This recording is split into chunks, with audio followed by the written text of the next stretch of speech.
অসমৰ জনপ্ৰিয় মনোৰঞ্জনধৰ্মী চেনেল ৰং টিভিত সম্প্ৰচাৰ হৈ থকা এখন ধুনীয়া ধাৰাবাহিক হৃদয় এক বিজ্ঞাপনখনত মায়াৰ চৰিত্ৰত অভিনয় কৰা অভিনেত্ৰীগৰাকীৰ ঘৰ ক'ত, অভিনেত্ৰীগৰাকীৰ প্ৰকৃত নাম কি, অভিনেত্ৰীগৰাকী কাৰোবাৰ সৈতে প্ৰেমৰ সম্পৰ্কত আছে নেকি, এই সকলোবোৰ আপোনালোকক জনাবলৈ চেষ্টা কৰিম। সেয়েহে অনুগ্ৰহ কৰি ভিডিঅ'টো প্ৰথমৰ পৰা শেষলৈকে অলপো স্কিপ নকৰাকৈ চাই থাকিব।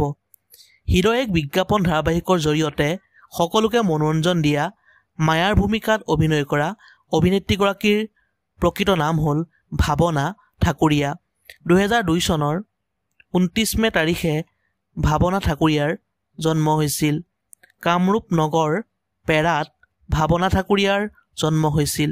মাক দেউতাক আৰু এগৰাকী ভনীয়েক আছে অভিনেত্ৰী ভাৱনা ঠাকুৰীয়াৰ। ভাৱনা ঠাকুৰীয়াৰ মাকৰ নাম হ'ল শেৱালী ঠাকুৰীয়া আৰু দেউতাকৰ নাম হ'ল অনুপ কুমাৰ ঠাকুৰীয়া আৰু ভগ্নীৰ নাম হ'ল তেজস্বী ঠাকুৰীয়া। শংকৰদেৱ শিশু বিদ্যা নিকেতনত ভাৱনা ঠাকুৰীয়াই স্কুলীয়া শিক্ষা গ্ৰহণ কৰিছিল। বিমলা প্ৰসাদ চলিহা কলেজত কলেজীয়া শিক্ষা গ্ৰহণ কৰিছিল।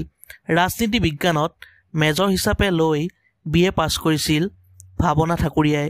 ভাৱনা ঠাকুৰীয়াই অভিনয় কৰা নমো নাৰায়ণ নামৰ নতুন এখন ধাৰাবাহিক অতি সোনকালেই আহি আছে ৰং চেনেলত। বন্ধু বান্ধৱীসকল, আজিলৈ ভিডিঅ'টো আছিল ইমানেই। অন্য এটা নতুন ভিডিঅ'